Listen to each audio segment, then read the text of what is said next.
Good morning! Halika, samahan mo ako sa day off ko. Magluluto tayo ng breakfast. Ginagawa ko pala dyan, naglagay ako ng butter. Tapos, itlog naman kasama ko yung shell, paminta, tapos din pampalasa. Tapos gagawa tayo ng milk tea, my favorite, pampagising kasi marami tayong gagawin for today's video.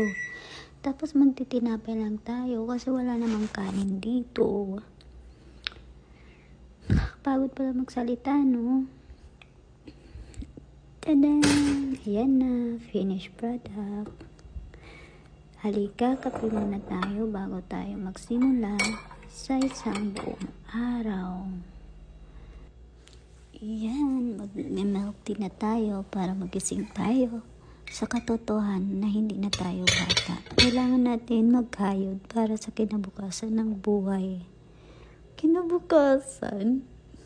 Anyway, kakain na tayo ng tinapay. Unang kagat, tinapay lahat. Bye!